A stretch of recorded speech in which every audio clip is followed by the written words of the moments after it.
बिस्मिल्लाहिर्रहमानिर्रहीम। अगर आपको नाक से केरा गले की तरफ गिरता है या नाक से केरा हलक में गिरता है या महसूस होता है कि नाक से रेशा आ रहा है गले की तरफ, तो इसकी आखिर वजूहात क्या हैं, उसका ट्रीटमेंट क्या है, we will discuss in this video. My name is doctor Tariq Ali Shaikh, as ENT head and neck surgeon. Post nasal drip, ये वो पेशेंट होते हैं जिनको अक्सर कंप्लेन होती है कि सर पानी गिरता जा रहा है गले की तरफ, या नाक से केरा गले की तरफ गिर रहा है, या रेशा गले की तरफ मुसलसल टपकता रहता है।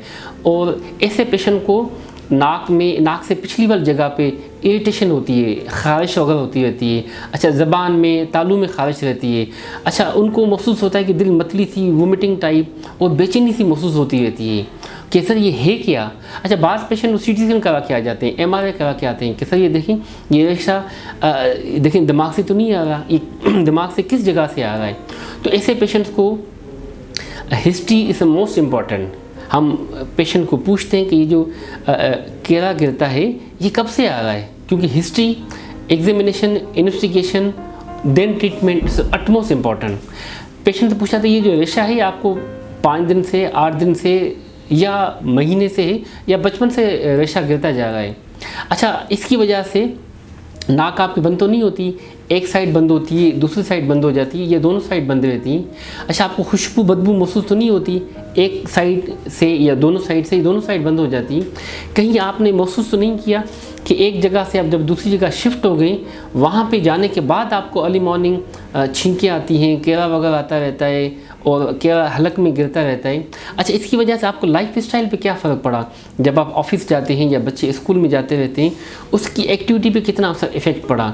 अच्छा, इसकी वजह से साथ साथ में आपको सर में दर्द तो नहीं रहता, जबड़ों में दर्द तो नहीं रहता, आपको कंधों में शदीद किस्म का दर्द तो महसूस नहीं होता, आपको साथ साथ में सांस फूल नहीं जाता, आए दिन गले में इचिंग, ख़ारिश वगैरह तो नहीं रहती, आप रात को मुंह खोल के सोते हैं, खराटे वगैरह भी आते रहते हैं, आपको महसूस होता है कि दिमाग जैसे फट रहा है इसकी वजह से।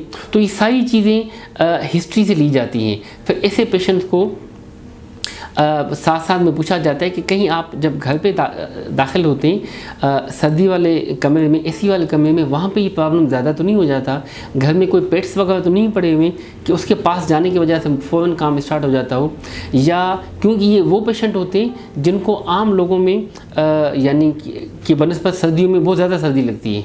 अच्छा, ये पेशेंट को महसूस होता है कि जी सर्दी में जाने से ना हमें ये मामला ज़्यादा स्टार्ट हो जाता है। या हम जब भी फास्ट फूड ले लेते हैं, जंक फूड ले लेते हैं, तो नाक से केरा हलक में शदीद किस्म गिरता रहता है। या जब भी हम कोई मसाले वगैरह वाली चीज़ें को इस्तेमाल कर तो हम फ़ौरन स्टार्ट हो जाता है। या घर में जो हाउस डस्ट माइट डस्टिंग के दौरान ये मामला ज़्यादा स्टार्ट हो जाता है। तो सारी चीज़ें हिस्ट्री से ली जाती है, फिर पेशेंट को एग्जामिनेशन किया जाता है, जिसमें नाक का मुआयना किया जाता है, नाक की जिसे हम एंटीरियर एंडोस्कोपी कहते हैं कि कहीं नाक की हड्डी तो टेढ़ी नहीं है, या नाक में वो दूध तो नहीं बढ़ा हुआ, गोश्त तो नहीं बढ़ा हुआ। ऐसे पेशेंट को नाक का मुआयना किया जाता है, गले का मुआयना किया जाता है, पूरे हेड एंड नेक का, साथ में कानों का भी मुआयना किया जाता है, क्योंकि बाज़ पेशेंट को इसके साथ साथ कान बंद से भी महसूस हो जाते हैं, भारी भारी से महसूस होते रहते हैं। तो ऐसे पेशेंट को नाक का, कान का, गले का डिटेल हिस्ट्री के बाद डिटेल मुआयना किया जाता है। साथ में पेशेंट को फिर इन्वेस्टिगेट किया जाता है, एक्सरे PNS किया जाता है कि ये पूरे जो साइनसेस उसको देखा जाए कहीं साइनसेस का इन्फेक्शन तो नहीं है। ऐसे पेशेंट्स को एलर्जी की टेस्ट की जाती है कि किस एलर्जेन फैक्टर्स हैं जो उसको तंग कर रहे हैं, जिसकी वजह से ये प्रॉब्लम वगैरह हो जाते हैं। कि 12 से 14 जो एलर्जिक फैक्टर्स हैं उसमें 1 से है, 2 से है, 3 से, साथ में उसको रूल आउट किया जाता है। ऐसे पेशेंट को हम IgE एंटीबॉडी कराते हैं कि किस लेवल की यानी कि लेवल पे एंटीबायोटिक्स हैं, किस लेवल पे उनकी एलर्जिक एंटीबॉडीज़ माइल्ड पे हैं, मॉडरेट पे हैं, सीवियरिटी पे हैं, वो भी साथ में देखते हैं। जिनको बचपन से रेशा आता रहता है, केरा गिरता रहता है हलक में और दिल मतली सारी चीज़ें होती रहती हैं, इसका इवन हम CT स्कैन करा लेते हैं, जिसे हम कहते हैं CT scan of nose and paranasal sinuses के दायमी नज़ला जुकाम है, उसको भी साथ में रूल आउट किया जाता है। तो ऐसे पेशेंट को proper history, proper examination, proper investigate किया जाता है। Then this is the time to manage.